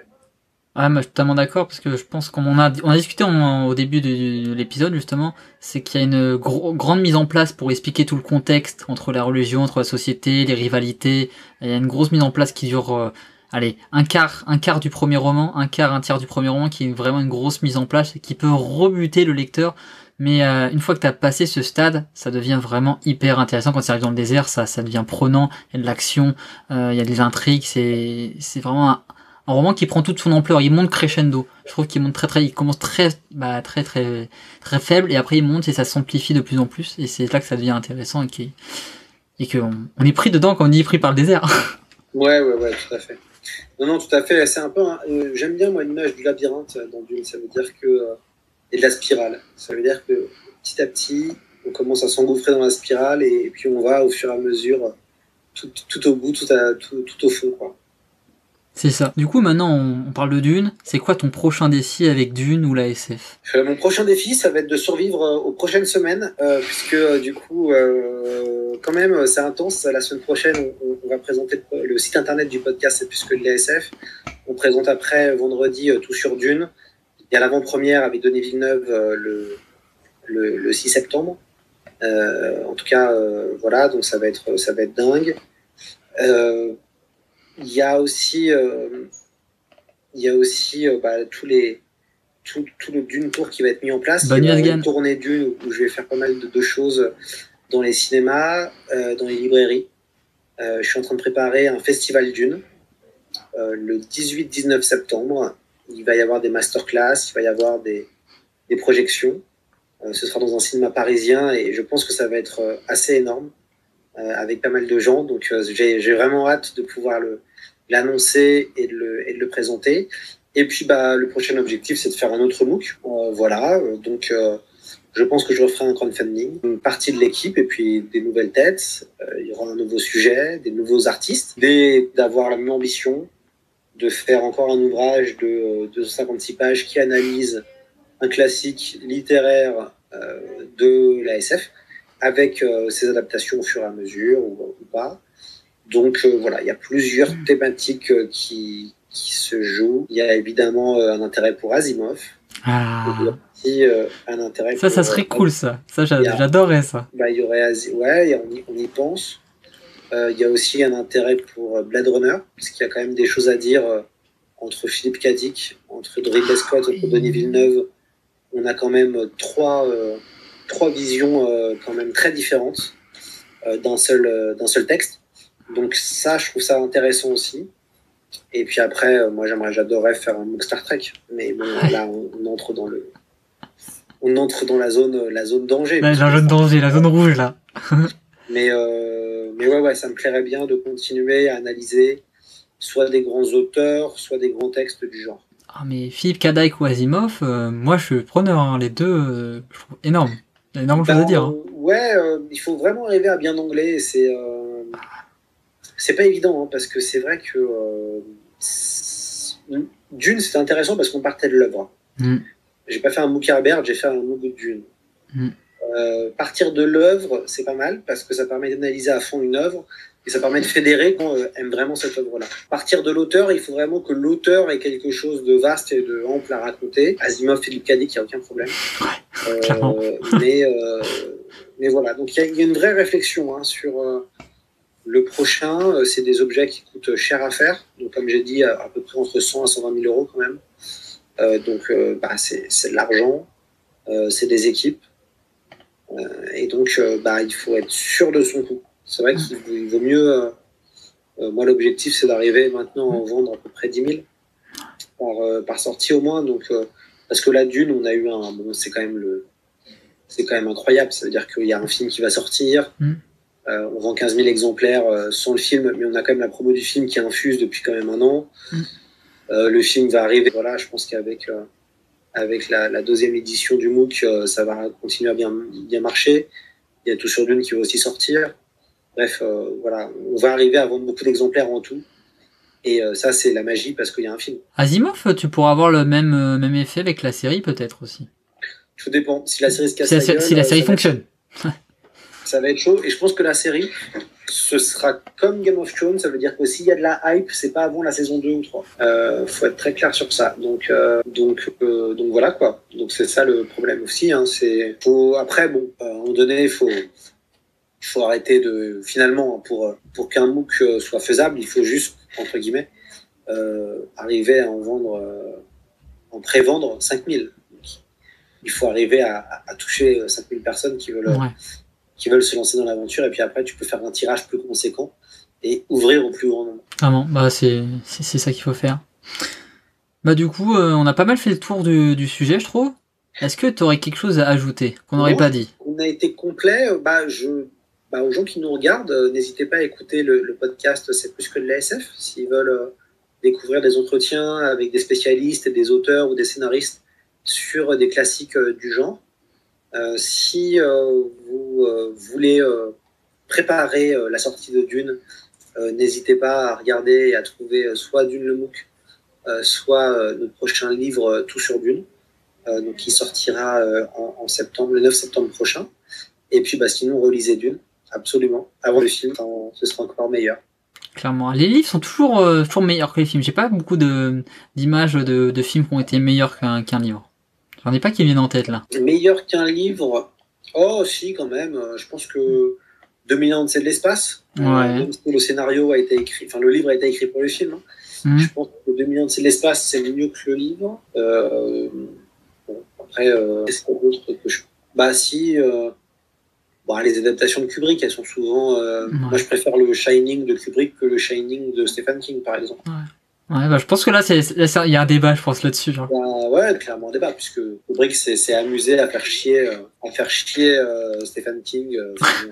Stephen King n'aime pas du tout l'adaptation du film de Kubrick. Il y a un chef-d'œuvre, mais Kubrick a utilisé le livre pour faire un film qu'il voulait faire. Donc, Mais je pense que ouais, je mettrais Shining. Moi, je trouve que le film est mieux que le livre, par exemple. J'adore Stephen King. Hein. Je préfère le préciser pour les gens qui m'insultent. Clairement. Bah du coup, maintenant, poser la dernière question, la plus simple. C'est où est-ce qu'on peut te retrouver maintenant? Et bah sur Twitter, sur Facebook, sur Instagram. N'hésitez pas à venir me trouver et puis à discuter. Moi, j'aime bien discuter échanger avec les gens sur Twitter et les réseaux sociaux parce que c'est un espace d'échange et pour moi, ça reste ça, Internet. Et vous pouvez me retrouver ici et puis bah assez vite, un site internet va arriver aussi. N'hésitez pas aussi à aller voir qu'est-ce qui s'y fait. Ok, cool. Ça sera un site internet sur toi ou sur C'est plus que de la SF? Non, plus que de la SF. C'est plus que de la SF. Ok, bah ça c'est cool. Bon, en tout cas, merci à toi d'avoir accepté l'invitation. Merci à toi pour cet échange hyper riche. C'était vraiment cool. Merci à vous d'avoir été présents. Ça fait super plaisir. Si vous voulez soutenir le flow de l'histoire, bah, vous pouvez mettre un petit follow sur la page Twitch. Ça fait super plaisir. Si vous écoutez le replay, vous pouvez mettre un petit pouce bleu sur la page YouTube. Ça fait encore plus plaisir. Et si vous voulez faire encore plus plaisir, vous pouvez vous abonner au podcast qui est présent sur toutes les chaînes de podcasts, Apple Podcasts, Spotify, etc. Vous pouvez mettre une petite review, 5 étoiles avec un petit commentaire, ça fera super plaisir. Et vous pouvez même faire une petite donation en donnant 2 doublons, ça ferait trop plaisir, dans le petit pot à doublons qui est fait pour l'équipage du flow de l'histoire. Vous pouvez même soutenir le flow de l'histoire et obtenir tous les bonus, comme des épisodes inédits, comme des avant-premières, et plein d'autres choses en vous abonnant sur Patreon. Donc merci à vous d'avoir été présent, ça fait super plaisir, je suis très content d'avoir été présent. Merci d'être venu à bord du flow de l'histoire, Lloyd, et puis je vous dis à tous, à la prochaine fois. Merci beaucoup pour l'invitation, Romain, et puis merci aux auditeurs d'être restés aussi longtemps à nous écouter. Ouais, voilà, ça fait plaisir. Bonne soirée à tous, et puis on vous dit à la prochaine.